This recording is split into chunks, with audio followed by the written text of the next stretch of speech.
नमस्कार, मैं धनंजय कुमार। दोपहर 3 बजे के कार्यक्रम में आपका स्वागत है। हमारे साथ हैं डॉक्टर संदीप कुमार। डॉक्टर संदीप कुमार जो है पॉलिटिकल एनालिस्ट तो हैं ही, वो दिल्ली यूनिवर्सिटी के प्रोफेसर हैं, अंग्रेजी के प्रोफेसर हैं और बेहद जो है सक्रिय हैं, बेहद बढ़िया जानकारी रखते हैं राजनीति की। और आज कल जो हो रहा है उस पर भी उनकी नज़र है। और देखिए, आज खबर आई कि आशुतोष राका जो कॉकरोच जनता पार्टी के प्रवक्ता है, वो राजस्थान के जयपुर जिला के गांव के स्कूल को देखने जाने वाले थे। वहां वो गए और उनके पहुंचने से पहले गांव के कई लोग जय श्री राम के नारे लगाते हुए उनके खिलाफ खड़े थे। वो कह रहे थे कि हम गांव में घुसने नहीं देंगे।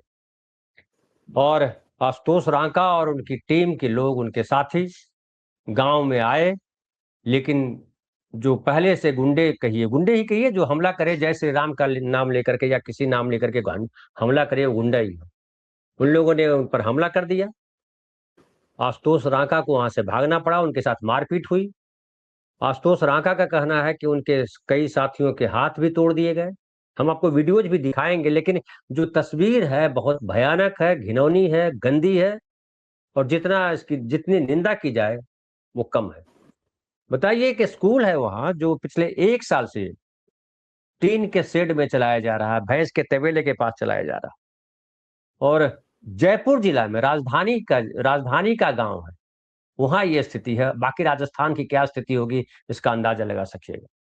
आपको पता है कि वहां के भजन लाल शर्मा वहां के मुख्यमंत्री हैं, दिलावर जो है वहां के शिक्षा मंत्री हैं। और आशुतोष रांका का पूरा गुस्सा जो है दिलावर पर उतरा है और कहा है कि दिलावर दिलावर जी, आप जो है सुधारिए, नहीं तो फिर जो है बड़ा आंदोलन होगा। और पहले ये वीडियो देख लीजिए, उसके बाद फिर जो है हम बात करेंगे संदीप भाई से कि ये क्या हो रहा है और ये कहाँ ले जा रहे हैं हमारे देश को, ये कौन लोग हैं। अरे यहाँ गांव में दूध खा के जाएगा अगर दोबारा आ गया तो, या वो देखिए लोग पहले से इंतजार कर रहे हैं। मुर्दाबाद मुर्दाबाद, जय श्री राम, जय श्री राम, जय श्री राम।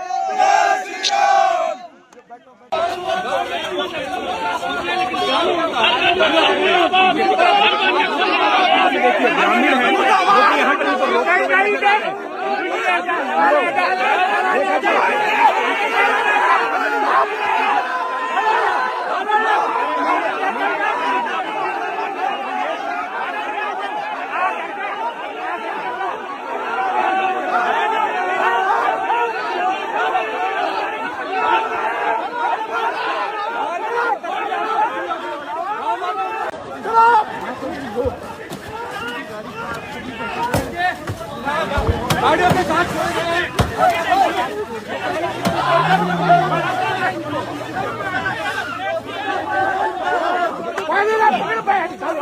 थोड़ा जवाब भी दो।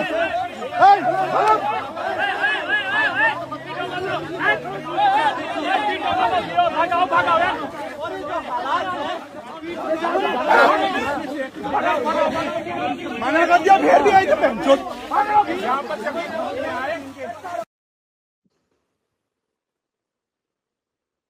संदीप भाई, आपने देख लिया, ये कोई पॉलिटिकल लड़ाई नहीं है, ये स्कूल को बेहतर करने के लिए कॉकरोच जनता पार्टी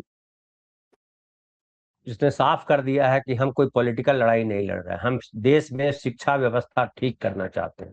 और पूरे देश में जहां कहीं भी स्कूलों की स्थिति खराब है वहां हम जाएंगे और स्कूलों को बेहतर बनाने के लिए काम करेंगे।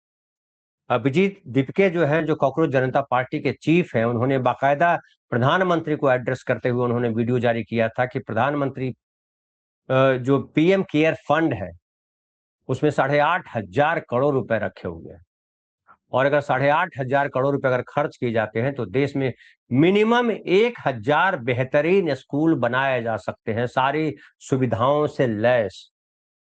लेकिन बीजेपी के नेता तो छोड़िए, बीजेपी के जो आम कार्यकर्ता, अगर वो इंतजार करते हैं कि कोई उसके गांव के स्कूल को ठीक करने आ रहा है तो हम उसको ठीक कर देंगे और जय श्री राम के उसके बाद नारे लगाते हुए ये करेंगे, तो ये हिंदू धर्म की रक्षा कर रहे हैं, ये देश की रक्षा कर रहे हैं, देशभक्ति है, ये क्या है? आपको कुछ समझ, या गुंडाई है? देखिए ये किसी धर्म की रक्षा नहीं कर रहे हैं, ये अपना विनाश भी कर रहे हैं, अपना भी विनाश कर रहे हैं। ये जड़ता से बाहर नहीं निकलना चाहते हैं। इनको भाड़े पर बुलाया गया है कि तुम जाओ, और मूवमेंट के बारे में इनको मालूम रहा होगा कि आशुतोष रांका जो आईआईटी कानपुर से पढ़ा लिखा एक युवक है और लंदन स्कूल ऑफ इकोनॉमिक्स से उसने पॉलिसी में काम किया है और नौकरी भी करता रहा है मल्टीनेशनल कंपनी में, और एक बहुत ही बेहद समझदार, और वो समझता है कि भारत की क्या समस्या है, उस पर वो काम कर रहा है। भारत दुनिया के सारे इकोनॉमिस्ट इस बात को समझते हैं कि भारत की सबसे बड़ी समस्या यहाँ की स्कूल व्यवस्था है। मैं आज के अखबार में पढ़ रहा था कि दुनिया के जो टॉप 10 सबसे टफेस्ट एग्जामिनेशन लेने वाले देश है वो हमारे आसपास में ही है। साउथ कोरिया है, चीन है, सिंगापुर है, ये सब वो देश हैं। टफ एग्जाम लेते हैं, बच्चों को तैयार करते हैं। बच्चों में बहुत सारी समय दिक्कतें भी होती हैं उनके जीवन में, लेकिन वो जानते हैं कि शुरुआत में ही अगर हम उनको टफ ट्रेनिंग देंगे तो बाद में वो टफ होके निकलेंगे। अगर आप बच्चों में क्षमा करिएगा, बच्चों को शुरू में ही छोड़ देते हैं और उनको एक समय तक दिशा नहीं दिखाते हैं और 25 साल की उम्र गुजर जाती है तो फिर वो एक लाइबिलिटी बन जाते हैं। भारत दुनिया का सबसे युवाओं का देश है, लेकिन अभी के भारत के युवा जो है वो स्किल्ड नहीं है। वो यही जय श्री राम का नारा लगाने में ही स्किल्ड हो गए हैं। तो दिक्कत ये है कि जिस विजन की सरकार होगी उसी धारा में उसको स्किल्ड करेगी। तो इन्होंने स्किल किया है कि आपके लिए कोई सुधार करने को आए तो उसको मारिए पीटिए, उसको धक्का दीजिए, वो भी ऑन कैमरा। ये बेसिकली ये वो लोग हैं जो राजस्थान सरकार के भी दुश्मन है, केंद्र सरकार के भी दुश्मन है, और दोनों को हटा के ही मानेंगे। कारण यह है कि वो कोई तफरी करने नहीं गया था, कोई गलत काम नहीं कर रहा था वो लड़का। और आशुतोष रांका गए हुए थे वहां स्कूल का एक तरह का सोशल ऑडिटिंग, और भारत के हर नागरिक का यह अधिकार है कि वो अपने आसपास के स्कूलों के को देख सकता है और उसकी ऑडिटिंग कर सकता है। पर सबसे पहले तो ये बात है कि सरकार ने, राजस्थान सरकार हो चाहे भारत सरकार हो, उसने किस अधिकार के तहत स्कूलों में लोगों की एंट्री बैन कर दी है। आप स्कूल जब चल रहा हो उस समय लोगों को आने से मना कर सकते हैं, लेकिन जब स्कूल नहीं चल रहा हो, ऑफ टाइम हो, उस समय अगर लोग स्कूल को देखने जाते हैं, जो स्टेक होल्डर है डायरेक्ट, आप कैसे उनको रोक सकते हैं? जिनके बच्चे पढ़ेंगे, आने वाली पीढ़ियां पढ़ेंगी, अगर वो नहीं जानेंगे तो, अगर वो स्कूल देखेंगे नहीं तो कैसे उन बच्चों को भेजेंगे, अपने घर के बच्चों को वहां पे? या फिर वो सवाल नहीं करेंगे सरकार से, स्कूल के एडमिनिस्ट्रेशन से, तो कौन करेगा? जनता नहीं करेगी तो कौन करेगा? दूसरे ग्रह से लोग आएंगे। और देखिए, जो लोग उस बेहतरी के लिए आए हुए उनको कुछ लोग मार पीट रहे हैं।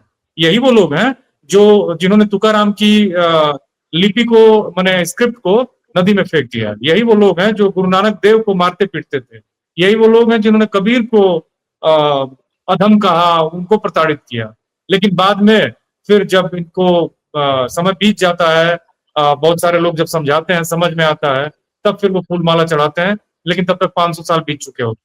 तो ये वो लोग हैं जो भाड़े पे लाए गए थे, और उनको लाया गया था ताकि ये जो सरकार है वो यूपीए 2 की तरह की सरकार नहीं है कि उसके खिलाफ प्रदर्शन हो रहा था, वो ग्रेसफुली उसको एक्सेप्ट कर रही थी।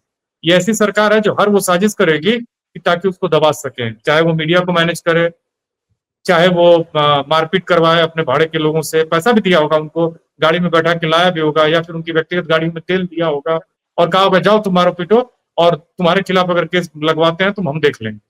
तो इतना सब बिना सह दिए वहां लोग आएंगे ही नहीं। तो ये सब कुछ स्टेट स्पॉन्सर्ड है, और ये सब कुछ इसलिए किया जा रहा है कि जो इन्होंने हाल ही में जो शिक्षा है, चाहे जितने भी स्ट्रक्चर है सरकारी, उसको जो बेच दिया है और उसको अपने कुछ क्रोनी कैपिटलिस्ट दोस्तों को दे दिया है, उस पर कोई सवाल न उठाए, आंदोलन न हो जाए, दिक्कत न हो जाए, हमारी सरकार संकट में न पड़ जाए।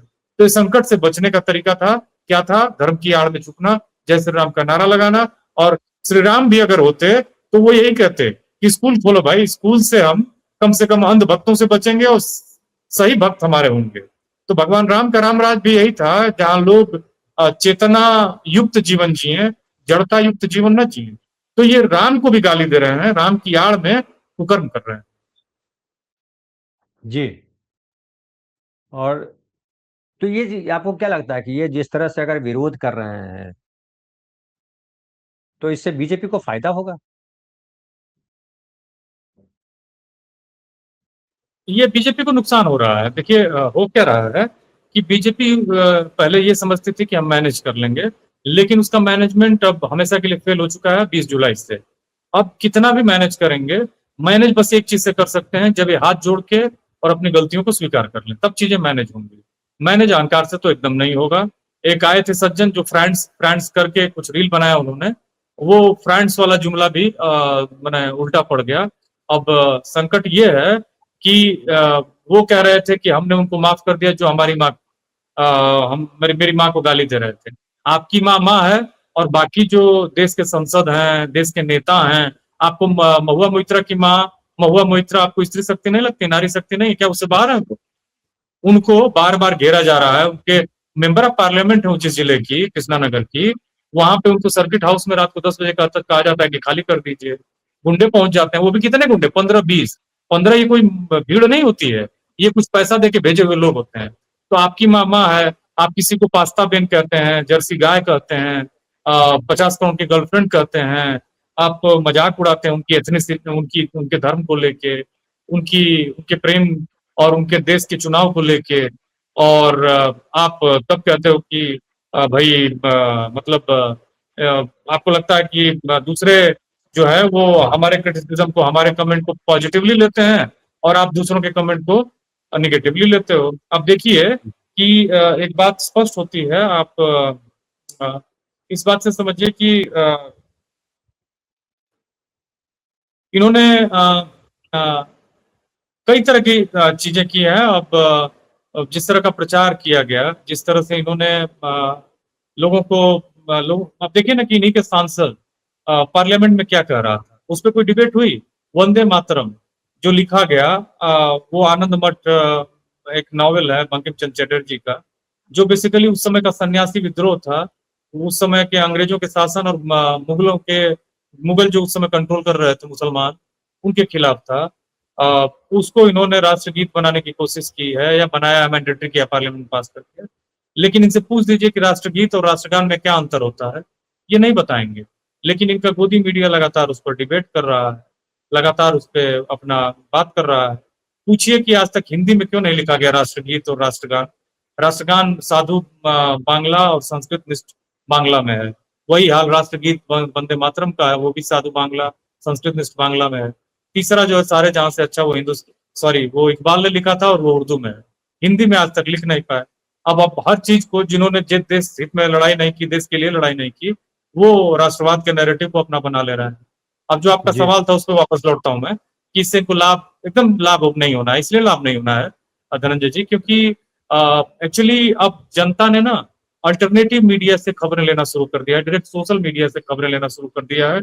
जो ये नए लड़के आए थे आंदोलन में, उनके हैंडल्स बहुत बड़े हो गए हैं, उनको लोग फॉलो कर रहे हैं, देख रहे हैं कि क्या फिल्टर करते हैं लोग। लोग अपने हिसाब से चीजों को देखते हैं, समझते हैं, जानते हैं, फिर जाके उस पर विश्वास करते हैं। क्योंकि वो इतने बार ठगे जा चुके हैं कि उनको अब साफ पता चल गया है कि ये गोदी मीडिया एक तरह से वो जनता के खिलाफ कहीं से ईमानदार नहीं है, लोगों को गुमराह करने का नैरेटिव चलाता है। और स्कूलों की ऑडिट होनी चाहिए, और स्कूल बेहतर होने चाहिए, ये हर अर्थशास्त्री दुनिया का कहता है। और भारत तभी विश्व गुरु बनेगा जब हमारे स्कूल वर्ल्ड क्लास के होंगे, वो भी गांवों के जी स्कूल। एक अगर याद कीजिए, हम पीछे लेके चलते हैं, जो सावित्रीबाई फूले और महात्मा फूले का जब दौर था, तो किस्सा है ना, फेमस है कि घटना है कि सावित्रीबाई फूले जो है एक कपड़ा अपने बैग में लेके चलती थी, झोले में लेकर के चलती, साड़ी, चूंकि उस पर गोबर फेंकते थे, पैखाना फेंक देते थे लोग। तो उस समय जो है एक बात समझ में आती है, हालांकि वो भी बड़ा भयानक घटना है कि कोई पढ़ने के लिए कोई समाज पढ़ने के लिए जानकारी तक पहुंचने से कैसे रोकना चाहता है, ये तो समाज के चरित्र पे गहरा दाग है, प्रश्नवाचक चिन्ह है। लेकिन आज जब दुनिया पढ़ना चाह रही है, अमेरिका जाना चाह रही है, सारे मंत्री अपने बेटे को पढ़ा रहे हैं, कोई अपने बेटे को भिखारी नहीं बनाना चाहता है या अनपढ़ नहीं रखना चाहता है। वैसी परिस्थिति में अगर स्कूल की बात करने वाले के खिलाफ जय श्री राम के नारे लगाते हो, स्कूल की बात करने वाले के खिलाफ मारपीट करते हो, जो आपने कहा आपके उत्तर प्रदेश में भी हो रहा है कि स्कूल में जो है आप वीडियोग्राफी नहीं कर सकते हो, फोटो नहीं खींच सकते, क्यों? आपका हाल जान लिया जाएगा। तो इस जो आज इस तरह के जो राजनीति करना चाहते हैं, उनको भय अगर नहीं है, क्योंकि समाज से उनको भय होना चाहिए, समाज में ये चेतना आ गई है कि हमको हमको हमारे बच्चों को पढ़ाना है, वो चाहे दलित हो, चाहे पिछड़े हो, चाहे कोई हो। ऐसे में स्कूल का विरोध करना, क्या कहेंगे इसको? कौन सी मानसिकता है, क्या चाहते हैं ये?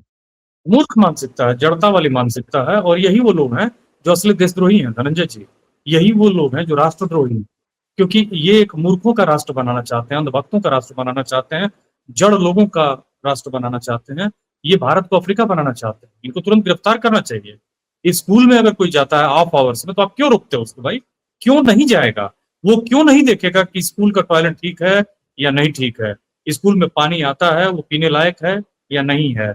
स्कूल की जो टेबल बेंच हैं बच्चों के, वो ठीक हैं या नहीं ठीक हैं? और सारी जो इंफ्रास्ट्रक्चर है वो कायदे से है कि नहीं है? ये तो बहुत अच्छी बात है कि जनता ने ये अपना बहुमूल्य समय निकाल के ये जिम्मेदारी ली है कि वो जा जाके और सवाल पूछ रहे हैं, सोशल ऑडिटिंग, स्कूलों की ऑडिटिंग करने की बात कर रहे हैं। ये वो सरकार है जिसने 90,000 से ज्यादा स्कूल बंद कर दिए हैं, शराब की अनगिनत दुकानें खोली हैं, 27,000 स्कूल तो केवल उत्तर प्रदेश में बंद कर दिया गया है।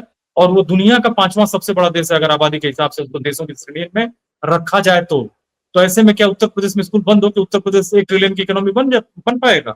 अभी आपने रेफरेंस दिया, कई स्वतंत्रता दिवस के दिन फोटो वायरल हो रहे थे उत्तर प्रदेश के स्कूलों का, जहां कमर भर पानी में बच्चे स्कूल पर झंडा फहराने गए थे। मैं दाद देता हूं उन बच्चों की राष्ट्र हित और राष्ट्र की भावना का, कि वो इतनी मुश्किल स्थितियों में वे अपने स्कूल पहुंचे थे, उन्होंने राष्ट्र ध्वज को फहराया, अपना राष्ट्रगान किया और अपना एक नागरिक का कर्तव्य निभाया। ऐसे बच्चे हमारे देश के लिए वास्तव में एक बहुत बड़ी आशा की किरण है। लेकिन उन आशा की किरणों को इन तथा कथित धर्म के नारों की आड़ में ढकने की कोशिश हो रही है। और ये कोई दूसरे लोग नहीं, आपने सही कहा कि जब सावित्रीबाई फुले ने पहला महिलाओं के लिए स्कूल खोला था, तो उनको उनके ऊपर गोबर फेंका जाता था, पत्थर फेंका जाता था, मारा जाता था, गालियां दी जाती थी, ताने दिए जाते थे। ये वही लोग हैं जो आज उससे मतलब 1890 में मृत्यु हो गई थी महात्मा फुले की। अब सोचिए, करीब करीब उससे 130 साल बाद भी ये जगह नहीं है, और ये बातें करते हैं धर्म की, ये बातें करते हैं परंपरा की, ये बातें करते हैं राष्ट्रवाद की, ये बातें करते हैं समाज बनाने की। जबकि ये इन सारी चीजों की आड़ में एक विकृत समाज बना रहे हैं। उस विकृत समाज में ये अपने को सबसे श्रेष्ठ बनाते हैं। इन्हीं के लोग, इन्हीं की विचारधारा के लोग 9 से 10 बार सांसद रह चुके, लंबे समय तक राजनीतिक रह चुके। एक इनका मुख्य जो प्रोफेसर है वो कहता है कि दलित मेंटेलिटी के लोग हैं, दलित मेंटेलिटी से प्रभावित है, वो कहता है। और सोचिए कितनी घटिया मानसिकता है उसकी, और वो प्रोफेसर कैसे हो गया है? और उसने गलत ढंग से उस डिपार्टमेंट का हेड भी बना, जो दिल्ली विश्वविद्यालय का मेन डिपार्टमेंट है पॉलिटिकल साइंस का। वो ऑन टीवी इस तरह की चीजों को कह रहा है कि दलित मेंटालिटी। अरे भाई, दलित मेंटालिटी क्या होती है? मनुष्य मेंटालिटी होती है। हर मनुष्य में क्या, जो इस देश के तथाकथित ऊंचे तबके के लोग हैं, क्या उनमें मनुष्य वाली बुराइयां नहीं होती हैं, मनुष्य वाली अच्छाइयां नहीं होती हैं? आप सबको जनरलाइज कर दोगे? ये कितना स्टीरियोटाइप वाला स्टेटमेंट है, ये कितना एक माने इंसान द्वेषी स्टेटमेंट है। और ये केवल संगीत रागी टाइप का, जो एक मूर्ख विचारधारा से प्रभावित है और उसको इस सबसे बेहतर मानता है, वही वो व्यक्ति इस तरह की बातें कर सकता है। यही वो लोग हैं जो जय श्री राम का नारा लगाते हैं ताकि लोग स्कूलों में ना आ पाए, क्योंकि वो सोचते हैं कि जय श्री राम बोलेंगे और कोई रिएक्ट करेगा तो हम उसको धर्म का एंगल देख के मारपीट करेंगे और बच जाएंगे। एक्चुअली वो को बचाने वाले उनके आका हैं, लेकिन उनको ये भ्रम किसी ने दे दिया है कि ये सब करने से आप बच जाओगे। वो गलत कर रहे हैं। उनको अगर वो थोड़े से भी बुद्धिमान है तो बच्चों को सबको आने देना चाहिए स्कूल में, और कहना चाहिए कि नहीं, तुम क्या इसमें रेकमेंड करते हो, हम इसको तुरंत बेहतर करेंगे और तुरंत बेहतर करके काम करेंगे। भाई, वो रोकने वाले स्कूल के टीचर या स्कूल का कोई स्टाफ नहीं है। वो रोकने वाले जो है वो गांव के आसपास के गुंडे हैं। बिल्कुल, मैं सहमत हूँ। ताज्जुब हो रहा है कि मतलब हमारे गांव में ऐसे लोग नहीं है कि गांव में स्कूल बेहतर हो इसके लिए विरोध कर रहा। ये अजीबोगरीब लोग हैं और जय श्री राम के नारे लगा रहे हैं। उत्तर प्रदेश में जिस तरह से भी चल रहा, उत्तर प्रदेश में भी यही गति है कि सरकार का ध्यान है किसी तरह इस आंदोलन को रोका जाए, शिक्षा पे बात ना हो। और अमित शाह जी ने इसीलिए जो है कल जो आपने पूरा देखा कि वंदे मातरम को लेकर के पूरी राजनीति की जा रही है और कहा जा रहा है कि वंदे मातरम को लेकर के कांग्रेस जो है तुष्टीकरण की नीति अपना रही है। कांग्रेस ने कहा है कि हम नहीं गाएंगे पूरा, आपने जो संवर्ध जो अभी नया जो वर्जन है वो हम नहीं गाएंगे, क्योंकि ये धर्मनिरपेक्षता के खिलाफ है। जो पहले से 1950 से जो राष्ट्रीय गीत बजता चला रहा है, जो बजाया आता जाता जा रहा है, वो हम गाने को तैयार हैं, वो हम गाएंगे, वो हमारा राष्ट्रीय गीत है। लेकिन किसी धर्म विशेष की तारीफ करना या धर्म विशेष के देवी देवताओं की बात करना वो सही नहीं है। ये जो स्टैंड लिया है कांग्रेस ने, दोनों बात पर बोलिए, एक जो कांग्रेस ने स्टैंड लिया उसको आप किस तरह से देखते हैं, और दूसरा जिस तरह से वापस बीजेपी, अमित शाह जी और दूसरे लोग हिंदू मुसलमान वाले ट्रैक पे ले जाना चाहते हैं देश को, क्या हिंदू मुसलमान वाले ट्रैक पे वापस देश जाएगा? बिल्कुल नहीं, कुछ नहीं जाएगा। देश सब समझ चुका है, इनके पास कोई मुद्दा नहीं है, तो इन्होंने पैसा देके गोदी मीडिया और ये जो गटर मीडिया है, उन चैनलों को कहा है कि तुम दिन रात इस पे करो ताकि लोग कम से कम इस्तीफा न मांगे, हमारी जान बची रहे। ये उसी का एक्सरसाइज है, उसी का प्रयास है। लेकिन देखिए, इस बात को समझिए कि हमको जब इतना बेहतरीन हमारा राष्ट्रगान है, और इस राष्ट्रगीत पे 1937 में स्टैंड लिया था कांग्रेस ने, और कांग्रेस ने ही नहीं, जो बांग्ला जानता है वो क्यों पढ़ेगा इसको, उसको मालूम ही नहीं है। जैसे मैं बांग्ला जानता हूँ, और मैं एकदम कहता हूँ कि इसका जो स्टैंड लिया कांग्रेस ने एकदम सही स्टैंड है, और इसको एक तरह से नहीं गवाया जाना चाहिए औपचारिक रूप से, इसलिए क्योंकि ये जो एक माइनॉरिटी कम्युनिटी के विरोध में है, महिलाओं के विरोध में है, उसमें बहुत सारी चीजें हैं। जो सन्यासी विद्रोह हुआ उसके खिलाफ उन्होंने एक नॉवेल लिखा, आनंद मठ, और उसमें इसको शामिल किया था उन्होंने। वो जो सन्यासी विद्रोह था वो बेसिकली अंग्रेजों के खिलाफ था और मुसलमानों के भी खिलाफ था। और ये जो वंदे मातरम है वो देखिए उसको आपने जैसे अभी सवाल पूछने के दौरान कहा कि आइडोलेटरी, मतलब एक धर्म विशेष से उसमें जुड़ने की बात है, तो क्यों जुड़े कोई? धर्मनिरपेक्ष गीत हम बनाते हैं, उसको हम गाएंगे, सभी के लिए होना चाहिए। धर्म विशेष की बात भी क्यों करना चाहिए? क्योंकि ये देश सेकुलर देश है, ये कि कोई एक धर्म विशेष का देश नहीं है, होना भी नहीं चाहिए। तो ऐसी स्थितियों में ये बिना मतलब की डिबेट है। और मैं देख रहा था कि वो जो लड़की है रिया है मुंबई वाली, उसको बुला के सुबह मैंने एक वीडियो देखा जिसमें वो अर्नब गोस्वामी बदतमीजी से उनको ये सिद्ध करना चाह रहा था कि जो आज के जेनजी हैं वो राष्ट्रद्रोही हैं, क्योंकि वो लड़की है और उतनी वैचारिक चीजों को नहीं जानती है। लेकिन वो कम से कम समझ गई कि इसका इंटेंशन बदतमीजी वाला है, तो अंत में वो भी उसको बदतमीजी से जवाब देती है। लेकिन दूसरे रहे होते तो उसको बताते कि वो कितना बदतमीज है। तो देखिए, ये एक ऐसा डिबेट है जिसका कोई मतलब नहीं है। कल एक बेहतरीन लेख लिखा था आशुतोष कुमार ने वायर में, और उन्होंने साफ साफ लिखा है, उस टेक्स्ट को पढ़ेगा, इन्होंने कुछ पढ़ा तो है नहीं, इनको कायदे से जो बंकिम चंद्र चटर्जी का आनंद मठ है उसको पढ़ना चाहिए, और पढ़ेंगे तो इनको मालूम चलेगा, जब इसको पूरा अर्थ सहित पढ़ेंगे तो मालूम चलेगा कि वो एक समय विशेष में लिखा गया था, और उसका जो कॉन्टेक्स्ट अभी के भारत में है वो पूरे गीत में नहीं है। तो क्यों पूरा पढ़ा जाना चाहिए? इसलिए कांग्रेस का स्टैंड जो है, जो आपने कहा, मुझे लगता है कि जस्टिफाइड है, पहली बात। दूसरी बात कि जनगण मनगढ़ जो है वो दुनिया जब तक रहेगी तब तक रेलिवेंट रहेगा, जब तक भारत का अस्तित्व रहेगा तब तक रेलिवेंट रहेगा, क्योंकि ये उसी पर्पस से लिखा गया था। लेकिन इन कम बुद्धि के लोगों को ये समझ में नहीं आएगा कि क्या गीत किस चीज के लिए लिखा गया है। वो भारत का राष्ट्रगान इसीलिए है क्योंकि लिखा था गुरुदेव रविन्द्रनाथ टैगोर ने। गुरुदेव रविन्द्रनाथ टैगोर ने बांग्लादेश का भी राष्ट्रगान लिखा है, अमार सोनार बांग्ला। वही हाल है भारत का दूसरा जो राष्ट्रगीत है, राष्ट्रीय गीत है, सारे जहां से अच्छा, इकबाल ने लिखा था, और इकबाल ने पाकिस्तान का भी राष्ट्रगान लिखा था। तो याद रखिएगा, ये उस समय के सन्यासी विद्रोह, उस समय के कॉन्टेक्स्ट में अंग्रेजों के विरोध में कम, मुस्लिम जो उस समय के शासक थे उनका जो शासन खत्म हो रहा था उनके विरोध में था, स्त्री विरोध में है इसका, और ये उस समय के स्पेसिफिक लिखा गया था। तो अब क्यों गाया जाना चाहिए? जो भी देखिए, याद रखिएगा कि जो कालजयी रचना होती है धनंजय जी साहित्य की, वो सदियों तक हर समय में वो फिट बैठती है और हर समय में रिलेवेंट होती है। लेकिन जो रचना एक समय विशेष पर और उस उद्देश्य से लिखी गई होती है वो उस पर्टिकुलर समय में ही और समय को ही कन्वे करती है। तो ये जो वंदे मातरम है ये राष्ट्र का एक तरह का वंदन गुणगान है, सही है, इसमें कोई दो राय नहीं है। लेकिन जब आगे बढ़ता है उसमें बहुत सारी चीजें हैं जिनको कहने की कोई आवश्यकता नहीं है, जो आज रेलिवेंट नहीं है, इसलिए ये स्टैंड मुझे सही लगता है। ठीक है, बहुत बहुत धन्यवाद संदीप भाई, और आप तमाम लोग जो देख रहे हैं आपका भी आभार, और जिन्होंने सब्सक्राइब नहीं किया सब्सक्राइब कर लें।